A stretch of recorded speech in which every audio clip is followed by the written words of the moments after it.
ప్రభుత్వ ఉద్యోగం అనగానే చాలా మందికి గుర్తొచ్చేది ఉద్యోగ భద్రత కదా.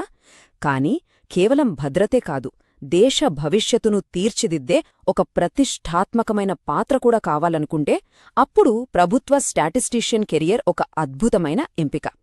ఈరోజు మనం అసిస్టెంట్ స్టాటిస్టికల్ ఆఫీసర్ అంటే ఏఎస్ఓ కావడానికి కావలసిన పూర్తి రోడ్ మ్యాప్ను తెలుసుకుందాం. ఉద్యోగ భద్రత అనేది ఒక భాగం మాత్రమే. కానీ ఒక ప్రభుత్వ ఉద్యోగానికి అసలైన విలువ ఎక్కడ వస్తుందంటే దేశ విధానాలను ప్రభావితం చేసే శక్తిలో ఉంటుంది. ఒక స్టాటిస్టిషియన్గా ఇచ్చే డేటా విశ్లేషణ దేశ ప్రగతికి పునాది అవుతుంది. ఆ అవకాశమే ఈ ఉద్యోగాన్ని అంత ప్రత్యేకంగా నిలబెడుతుంది. అసలు ఈ ఏఎస్ఓ అంటే ఎవరు? ఇది ఒక గ్రూప్ బి గెజెటెడ్ పోస్ట్. అంటే ఇది కేవలం ఉద్యోగం కాదు, అధికారంతో పాటు గౌరవాన్ని కూడా ఇచ్చే హోదా అన్నమాట. ప్రభుత్వ పాలసీలకు కావలసిన కీలకమైన డేటాను మేనేజ్ చేయడమే వీరి ముఖ్యమైన పని. అందుకే దేశ అభివృద్ధికి సంబంధించిన ప్రతి నిర్ణయంలో వీరి పాత్ర చాలా కీలకం. ఏఎస్ఓలు కేవలం ఒక్క డిపార్ట్మెంటుకు మాత్రమే పరిమితం కారు. దేశ ఆర్థిక వ్యవస్థను నడిపించే రిజర్వ్ బ్యాంక్ ఆఫ్ ఇండియా దగ్గర్నుంచి ప్రజారోగ్యాన్ని కాపాడే Indian council of medical research వరకు ఎన్నో కీలకమైన సంస్థల్లో పనిచేస్తారు. దీని బట్టే అర్థం చేసుకోవచ్చు ఈ పాత్ర ఎంత విస్తృతమైనదో, ఎంత ప్రభావవంతమైనదో. సరే, మన ప్రయాణాన్ని 5 దశలుగా చూద్దాం. ముందుగా ఏఎస్ఓ పాత్ర ఎంత ముఖ్యమో అర్థం చేసుకుందాం. ఆ తర్వాత దానికి అవసరమైన పునాది ఎలా వేసుకోవాలో చూద్దాం. ఎంట్రన్స్ ఎగ్జామ్స్, ఇంటర్వ్యూలను ఎలా ఎదుర్కోవాలో తెలుసుకుని ఫైనల్గా ఈ పాత్ర ద్వారా వచ్చే అద్భుతమైన ప్రయోజనాల గురించి మాట్లాడుకుందాం. అయితే ఈ ప్రయాణంలో మొదటి అడుగు గురించి మాట్లాడుకుందాం. అసలు ఈ పాత్రకు కావలసిన విద్య, నైపుణ్యాల పునాదిని ఎలా నిర్మించుకోవాలి ఇప్పుడు చూద్దాం.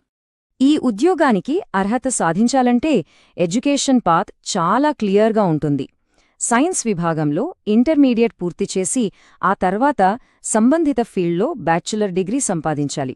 అయితే ఇక్కడ చాలా కీలకమైన విషయం ఏంటంటే డిగ్రీలో స్టాటిస్టిక్స్ ఖచ్చితంగా ఒక సబ్జెక్టుగా చదివి ఉండాలి. చాలామంది అనుకుంటారు ఈ ఉద్యోగానికి కేవలం స్టాటిస్టిక్స్ లేదా మ్యాథ్స్ డిగ్రీనే కావాలని. కాని అది పొరపాటు. ఎకనామిక్స్, కామర్స్, చివరికి కంప్యూటర్ సైన్స్ చదివిన వాళ్లు కూడా అర్హులే. ఈ డైవర్సిటీనే ఈ రంగాన్ని ఇంకా బలోపేతం చేస్తుంది. డిగ్రీ అనేది ఎంట్రీ టికెట్ లాంటిది అంతే. కాని నిజంగా సక్సెస్ అవ్వాలంటే బలమైన విశ్లేషణాత్మక నైపుణ్యాలు ఖచ్చితంగా ఉండాలి. స్టాటిస్టికల్ సాఫ్ట్వేర్పై మంచి గ్రిప్తో పాటు కనుగొన్న విషయాలను స్పష్టంగా చెప్పడానికి మంచి కమ్యూనికేషన్ స్కిల్స్ కూడా అంతే అవసరం.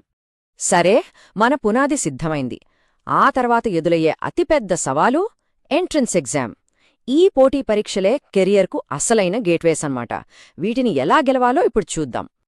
ఇదిగో ఇక్కడ చూస్తున్నది ఒక అఫీషియల్ ఏఎస్ఓ పరీక్షా సిలబస్. దీని గమనిస్తే మనకు అర్థమవుతుంది కేవలం కోర్ స్టాటిస్టిక్స్ మాత్రమే కాదు, జనరల్ యాప్టిట్యూడ్, మ్యాథమెటిక్స్ లాంటి చాలా అంశాలున్నాయి. అంటే విజయం సాధించాలంటే కేవలం సబ్జెక్ట్ నాలెడ్జ్ ఉంటే సరిపోదు, ఒక కంప్లీట్ ప్రిపరేషన్ అవసరం. సాధారణంగా రాత పరీక్షలో 2 పేపర్లు ఉంటాయి. పేపర్ 1లో జనరల్ స్టడీస్, యాప్టిట్యూడ్ మీద ప్రశ్నలు ఉంటాయి. ఇది మన జనరల్ అవేర్నెస్ను టెస్ట్ చేస్తుంది. ఇక పేపర్ 2 పూర్తిగా కోర్ సబ్జెక్ట్ అంటే స్టాటిస్టిక్స్పై ఉంటుంది. ఇందులో గ్రాడ్యుయేషన్ లెవెల్లో మన నాలెడ్జ్ను పరీక్షిస్తారు. రిటన్ టెస్ట్ పాస్ అయిన తర్వాత ఇక చివరి అంకం ఇంటర్వ్యూ. ఇక్కడ టెక్నికల్ నాలెడ్జ్తో పాటు ప్రాబ్లమ్ సాల్వింగ్ స్కిల్స్ను కూడా అంచనా వేస్తారు. ఒకవేళ ఇంటర్వ్యూలో ఇలాంటి ఒక ప్రాక్టికల్ ప్రశ్న అడిగారనుకోండి, దీనికి ఇచ్చే సమాధానం మన థియరీ నాలెడ్జ్ను మాత్రమే కాదు, దాన్ని రియల్ లైఫ్లో ఎలా అప్లై చేస్తామో కూడా చూపిస్తుంది. సో దీనికి ఒక మంచి సమాధానం ఎలా ఇవ్వొచ్చో ఇప్పుడు చూద్దాం. దీనికి చాలా స్ట్రాంగ్ ఆన్సర్ ఇలా ఇవ్వొచ్చు. డేటా డిస్ట్రిబ్యూషన్ నార్మల్గా ఉన్నప్పుడు, అంటే అవుట్లయర్స్ లాంటివి లేనప్పుడు మీన్ వాడటం ఉత్తమం. కాని డేటా ఒక వైపుకు వంగి ఉన్నప్పుడు, లేదా కొన్ని విలువలు మరీ ఎక్కువగానో తక్కువగానో ఉన్నప్పుడు మీడియన్ మరింత నమ్మదగిన ఫలితాలను ఇస్తుంది. ఈ తేడాను వివరించడం చాలా ముఖ్యం. ఇంకో ముఖ్యమైన ప్రశ్న సెలెక్షన్ బయాస్ గురించి. ఇది డేటా కలెక్షన్లో మన ప్రాక్టికల్ అండర్స్టాండింగ్ను టెస్ట్ చేస్తుంది. సెలక్షన్ బయాస్ అంటే సింపుల్గా చెప్పాలంటే మనమెంచుకున్న శాంపుల్ మొత్తం జనాభాకు ప్రతినిధిగా లేకపోవటం. ఇలా జరిగితే మన అనాలిసిస్ రిజల్ట్స్ పూర్తిగా తప్పుదారి పడతాయి. అందుకే సింపుల్ ర్యాండమ్ శాంప్లింగ్ లాంటి సరైన పద్ధతులు వాడి నిష్పక్షపాతంగా డేటాను సేకరించడం ఒక స్టాటిస్టీషియన్ యొక్క ప్రొఫెషనల్ రెస్పాన్సిబిలిటీ. సరే, ఇప్పుడు అందరూ ఎదురుచూసే విభాగానికి వచ్చేశాం. ఇంత కష్టపడిన తరువాత ఏఎస్ఓగా చేరితే ఎలాంటి రివార్డ్స్ ఉంటాయో చూద్దాం. జీతం, అలవెన్సులు, కెరియర్ గ్రోత్ వీటన్నింటినీ వివరంగా తెలుసుకుందాం. జీతం వివరాలు బేసిక్ పేతో స్టార్ట్ అవుతాయి. 7వ పే కమిషన్ ప్రకారం పే లెవెల్ 7లో బేసిక్ శాలరీ 44,900 రూపాయలుగా ఉంటుంది.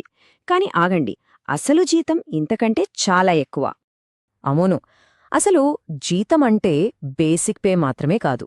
దీనికి డియర్నెస్ అలవెన్స్ అంటే డిఏ, హౌస్ రెంట్ అలవెన్స్ అంటే హెచ్ఆర్ఏ లాంటివి కలిపితే నెల జీతం సుమారుగా 75,000 వరకు చేరుకుంటుంది. ఇది నిజంగా చాలా మంచి ప్యాకేజ్.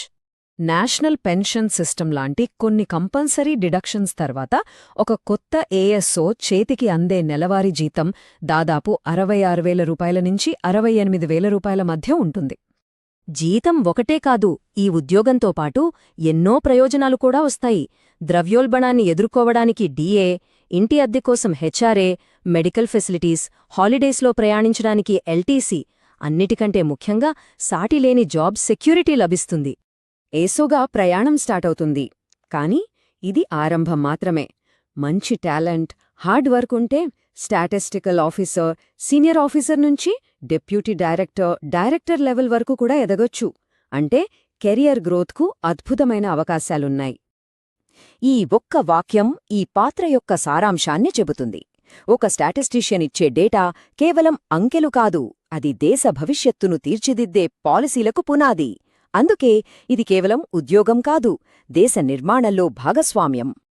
ప్రతి అంకె వెనుక ఒక కథ ఉంటుంది. ప్రతి డేటా పాయింట్ ఒక నిర్ణయానికి దారితీస్తుంది. డేటా శక్తితో దేశ భవిష్యత్తును తీర్చిదిద్దే ఈ ఛాలెంజ్ను స్వీకరించడానికి సిద్ధమేనా?